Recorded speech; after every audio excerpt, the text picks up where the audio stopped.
మన వారాహి సిల్వర్ జ్యువెలరీలో అద్భుతమైన ఆఫర్స్ పొందండి మరియు కారు గెలుచుకునే గొప్ప అవకాశం. ఆపరేషన్ కగార్ డెడ్ లైన్ ముగిసింది. అయినా మావోయిస్టు ఉద్యమానికి ఫుల్ స్టాప్ పడలేదు. పూర్తి స్థాయిలో ఉద్యమాన్ని అణచలేకపోయింది కేంద్రం. ఇంకా అగ్రనేత గణపతి అజ్ఞాతంలోనే ఉన్నారు. గణపతి బాటలోనే వందలాది మంది మావోలు ఉన్నారు. తెలంగాణ నుంచే 11 మంది అజ్ఞాతంలో ఉన్నారు. ఇక అజ్ఞాతంలోని 11 మందిలో 3 మహిళా కమాండర్లు కూడా ఉన్నారు. దీనిపై మరిన్ని అప్డేట్స్ మా కరెస్పాండెంట్ సత్య అందిస్తారు. సత్య, డెడ్ లైన్ రానే వచ్చింది. ఇవాల్టితో డెడ్ లైన్ ముగిసినటువంటి పరిస్థితి. సరే, ఇవాల్టి కాకపోయినా కొంతమంది దాదాపు ఒక 4-5 రోజులన్నా మాకు సమయం ఇవ్వండి అని అడిగినటువంటి వాళ్ళు ఉన్నారు. అసలు ఎక్కడున్నారో కూడా తెలియనటువంటి పరిస్థితి. మీరు డెడ్ లైన్ పెట్టినా కానీ మేము లొంగిపోవాలనుకుంటేనే లొంగిపోతాం అనుకునేటువంటి పరిస్థితులు ఉన్నాయా? లేకపోతే ఆ డెడ్ లైన్ వరకు కూడా దొరకకుండా అజ్ఞాతంలో ఉండి కేంద్ర ప్రభుత్వం ఏదైతే డెడ్ లైన్ పెట్టిందో దాన్ని మేము అధిగమించామని చెప్పకనే చెప్తున్నట్ట? ఏంటి ఈ పరిణామాలన్నీ ఎలా చూడాలంటారు? దాదాపుగా 2 సంవత్సరాలకు పైగా జరుగుతున్నటువంటి పరిస్థితి ఉంది ఆపరేషన్ కగార్ మొత్తం మీద. ఏంటి అప్డేట్స్ ఓవరాల్గా? ఎస్, మీరన్నట్టు దాదాపు 27 నెలల నుంచి కూడా ఈ operation Kagar, operation black forest అనేది నడుస్తూ ఉంది. నిన్న అమిత్ షా కూడా మాట్లాడుతూ మొత్తం కూడా అంటే ఇండియాలో మొత్తం కూడా దాదాపు అన్ని రాష్ట్రాలలో దాదాపు 99% ఈ నక్సలిజాన్ని అంతం చేశాము. 1% ఇంకా అక్కడక్కడ ఉన్నారు. కీలక నేతలు హిడ్మా కావచ్చు, వీళ్ళందరూ కూడా ఎన్కౌంటర్ అయిన తరుణం. కొంతమంది కీలక నేతలు దేవ్జీతో పాటు ఇంకా కీలక నేతలు అందరూ కూడా లొంగిపోయారు. దాదాపు 6,000 మంది నక్సల్స్ లొంగిపోయారు. కొంతమంది 200-300 మంది ఆ ఎన్కౌంటర్లో మరణించారు. ఈ సుదీర్ఘ కాలంలో 27 నెలల్లో దాదాపు నక్సలిజాన్ని మేము ఒక ప్రణాళిక ప్రకారం మేము ముందుకు తీసుకెళ్ళాం.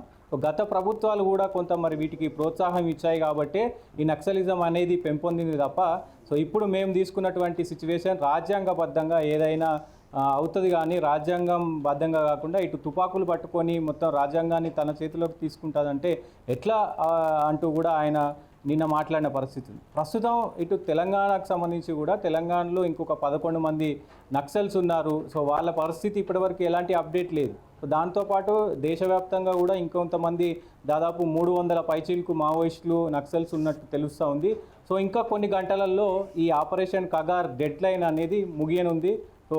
మరి ఇప్పుడు ఎలాంటి పరిణామాలు చోటు చేసుకోబోతున్నాయి అనేది ఖచ్చితంగా చూడాల్సిన అవసరం అయితే ఉంటుంది. దాంతోపాటు మనకి ముఖ్యంగా కొన్ని పేర్లను కనుక చూస్తే, మన దగ్గర తెలంగాణలో ఉన్నటువంటి పేర్లను చూస్తే డీజీపీ ఇప్పటికే వాళ్ళు ఏదైతే రాజిరెడ్డి అలాగే దేవ్జీ వీళ్ళందరూ లొంగిపోయినప్పుడు డీజీపీ తెలిపారు, మిగతా వాళ్ళు కూడా మరి వచ్చేసేయాలి, అందరూ వచ్చేస్తే మేలు వాళ్ళ ప్రాణాలకు నేను హామీ అంటూ కూడా ఆయన మాట్లాడిన పరిస్థితి ఉంది. ప్రస్తుతం 11 మంది సభ్యులు ఉన్నారు. వాళ్ళు ఇంకా 3 మహిళలు కూడా ఉన్నారు తెలంగాణ నుంచి అయితే.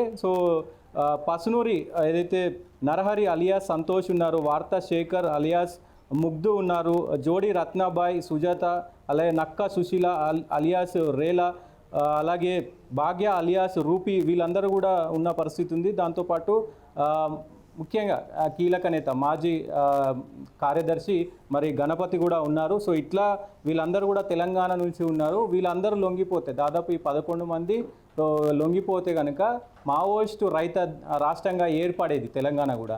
అక్కడ నిన్న లొంగిపోయినటువంటి నూనె నరసింహారెడ్డి కూడా మరి లొంగిపోవడంతో అక్కడ మొత్తం ఆంధ్రప్రదేశ్ కూడా మరి మావోయిస్టు రైత రాష్ట్రంగా నిన్న అవతరించింది అని చెప్పి అక్కడ డీజీపీ అయితే చెప్తున్న పరిస్థితులు కనబడుతున్నాయి. ఇప్పటికే ఛత్తీస్గఢ్ ఏదైతే బస్తర్ కావచ్చు, నారాయణపూర్ కావచ్చు, ఇదంతా కూడా మరి ఇప్పటికే పెద్ద ఎత్తున ఇక్కడ స్థావరాలు ఉండేది. మహారాష్ట్ర కానీ, ఛత్తీస్గఢ్ కానీ, తెలంగాణ కానీ, ఆంధ్రప్రదేశ్ కానీ, జార్ఖండ్ కానీ, ఇట్లా ఈ రాష్ట్రాలకు సంబంధించినటువంటి ఈ మొత్తం బార్డర్స్ ఏవైతే ఉన్నాయో అక్కడ పెద్ద ఎత్తున మావోయిస్టులు పెద్ద స్థావరాలను ఏర్పాటు చేసుకున్నారు. వాటిని అన్నిటిని కూడా మేము ధ్వంసం చేశాము, దాదాపు విజయం సాధించామంటూ కూడా మరి చెప్పిన పరిస్థితి ఉంది. బట్ ఆపరేషన్ కగార్ అనేది నిజంగా ఈ రోజుతో డెడ్ లైన్కి వచ్చింది. కానీ ఈ ఆపరేషన్ కగార్ గతంలో ఏదైతే ఫిబ్రవరి నుంచి కూడా, అంటే ఫిబ్రవరి, జనవరి, మార్చి ఈ 3 నెలలు కూడా చాలామంది లొంగిపోయిన పరిస్థితి ఉంది.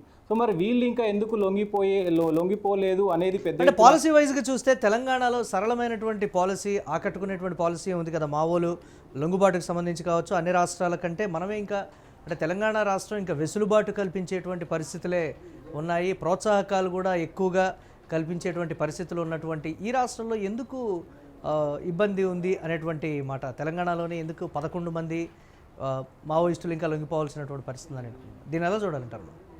డెఫినెట్గా అంటే ఇక్కడ తెలంగాణ రాష్ట్రానికి సంబంధించి 11 మందిలో ఇద్దరు మరి ఇక్కడ లేరు అనేది తెలుస్తూ ఉంది. దీంట్లో నేను చెప్పిన దాంట్లో ఈ వార్త శేఖర్ కావచ్చు, ఇంకొక ఇద్దరు ముగ్గురు కావచ్చు, అసలు అంటే యాక్టివ్ మావోయిస్ట్ నక్సలిజంలో లేరు అనేది కొంత వార్తలు వస్తున్నాయి.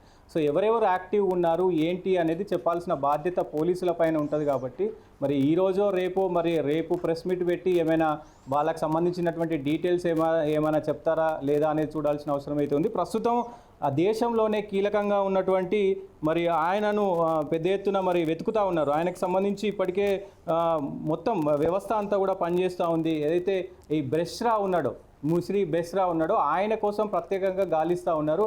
ఆయన కోసం గత వారం రోజుల నుంచి కూడా మరి 15,000 మంది బెటాలియన్తో ఇప్పటికే ఆయనను వెతుకుతూ ఉన్నారు. ఆయన 150 మందితో పాటు కొంతమంది ఆయనతో పాటు 150 మంది ఉన్నారు అని తెలుస్తూ ఉంది. దాంతో మాంగడే కూడా మరి ఒక ఫోన్ కాల్ లీకేజ్ ఆయనతో పాటు ఇంకొక 50 మంది ఉన్నారన్నట్టు తెలుస్తూ ఉంది. వీళ్ళందరి లొంగుబాటు ఎప్పుడు కానుంది. దాదాపు ఆయన దగ్గర ఒక 150, ఈయన దగ్గర ఒక 50 మంది, మొత్తం కలిపితే దాదాపు 200 పైచిలకు మావోయిస్టులు.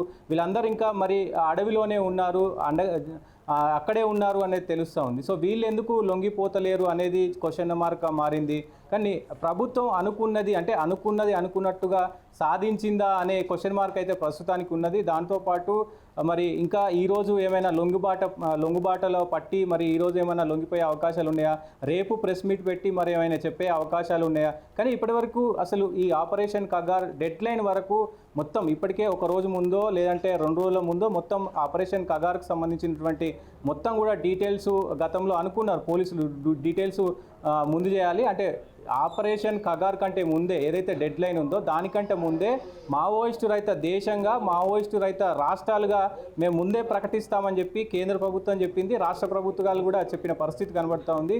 కానీ అది క్వశ్చన్ మార్క్గానే ఉండిపోయిన పరిస్థితులు కనబడుతూ ఉన్నాయి. సో చూడాలి రేపు ఎట్లాంటి సిచ్యువేషన్ జరగబోతుంది, రేపు గవర్నమెంట్ ఎలాంటి స్టెప్ తీసుకోబోతుంది, కేంద్ర గవర్నమెంట్ ఎలాంటి స్టెప్ తీసుకోబోతుంది, దాంతోపాటు ఇక్కడ ఉన్నటువంటి రాష్ట్ర ప్రభుత్వాలు ఇటు పోలీస్ యాంత్రాంగం కూడా మళ్ళీ ఎట్లాంటి ప్రణాళికలు ఎట్లాంటి స్టెప్ తీసుకోబోతున్నాయి అనేది కూడా చూడాల్సిన అవసరం అయితే ఉంది. సో మరి వీళ్ళ పరిస్థితి ఏంటి, ఇంకా మిగిలిన మావోయిస్ట్ నక్సల్స్ పరిస్థితి ఏంటి అనేది కూడా మరి చూడాల్సిన అవసరం అయితే ఉంది. మరి లొంగిపోతారా లేకపోతే ఎన్కౌంటర్లు అవుతారా అనేది కూడా ఒక క్వశ్చన్ మార్క్గా ఉన్న పరిస్థితి అయితే కనబడతా ఉంది. అంటే 3-4 రోజులు ఎక్స్టెండ్ కూడా అడిగారు కదా, దాన్ని పరిగణలోకి తీసుకుంటారంటారా? ఒకవేళ డెఫినెట్గా రేపు కేంద్ర ప్రభుత్వం సంబంధించి ఏదో ఒక ప్రకటన వచ్చే అవకాశం ఖచ్చితంగా కనబడుతూ ఉంది. సో ఇప్పటికే మంగ్డా కూడా మరి ఆయన నాకు ఇంకో 4-5 రోజులు కావాలని ఆయన ఆదేశించారు. మేము చాలా దూరంలో ఉన్నాము, మాకు కొన్ని మాట్లాడుకునేది ఉంది అంటూ కూడా ఆయన చెప్పిన పరిస్థితి ఉంది. ఇవన్నీ కూడా పరిగణలోకి తీసుకొని సో అక్కడ ఎవరైతే బెస్రీ ఉన్నాడో ఆ బెస్రాతో పాటు 150 మంది, ఈయన దగ్గర ఒక 50 మంది, వీళ్ళందరినీ మరి ఒకేసారి మీడియా ముందు పెడతారా ఏంటి అనేది చూడాలి. టైం అయితే ఇచ్చే అవకాశం ఖచ్చితంగా కనబడతా ఉంది. చూడాలి ఎలాంటి పరిణామాలు చోటు చేసుకోబోతున్నాయి. దాంతోపాటు ఆపరేషన్ కగార్ అనేది ఎంతవరకు విజయం సాధించింది అనేది వాళ్ళు చెప్పాల్సిన అవసరం అయితే ఉంటుంది. మరి కేంద్ర ప్రభుత్వం దీనిపైన పెద్ద ఎత్తున ఫోకస్ చేసింది. దీంట్లో కొంతమంది ఇక్కడ పోలీసులు, సిఆర్పిఎఫ్ సిబ్బంది అందరూ కూడా మరి మరణించిన పరిస్థితి ఉంది. అటు మావోయిస్టులు కూడా మరణించిన పరిస్థితి ఉంది. కాబట్టి దీనిపైన ఓవరాల్గా మరి రేపో ఎల్లుండో ప్రెస్ మీట్ పెట్టి ఏం చెప్పనున్నారు అనేది చూడాల్సిన అవసరం అయితే ఉంటుంది. రైట్, థ్యాంక్స్ ఫర్ అప్డేట్స్ సత్య. ఇక తెలంగాణలో పర్టికులర్గా మావోయిస్టులకు సంబంధించి సరళమైన పాలసీ ఉన్నప్పటికీ కూడా ఎందుకు తెలంగాణ నుంచి ఆ స్థాయిలో మావోయిస్టులు ఇంకా లొంగిపోవాల్సినటువంటి పరిస్థితులు ఉన్నాయనేటువంటి మాట కేంద్రం కూడా ఇచ్చినటువంటి ఆపరేషన్ కగారుకు సంబంధించి డెడ్ లైన్ కూడా ముగిసినటువంటి పరిస్థితి ఈ రోజుతోటి. అయినప్పటికీ మావోయిస్టు ఉద్యమానికి ఫుల్ స్టాప్ పడలేదు. పూర్తి స్థాయిలో ఉద్యమాన్ని కేంద్ర ప్రభుత్వం అణచలేకపోయిందనేటువంటి విమర్శ ఉంది. ఇంకా అగ్రనేత గణపతి అజ్ఞాతంలోనే ఉన్నారు. గణపతి బాటలోనే వందలాది మంది మావోయిస్టులు కూడా ఉన్నారనేటువంటి సమాచారం. తెలంగాణ నుంచి అజ్ఞాతంలో 11 మంది ఉన్నారు. దీనికి సంబంధించి మావోయిస్టుల మధ్యలో కూడా గ్రూప్ తగాదాలు కావచ్చు, ఒకరి విధానాలు ఒకరికి నచ్చకపోవడం కానీ అభిప్రాయ భేదాలు కూడా చాలానే ఉన్నట్లుగా కూడా తెలుస్తోంది.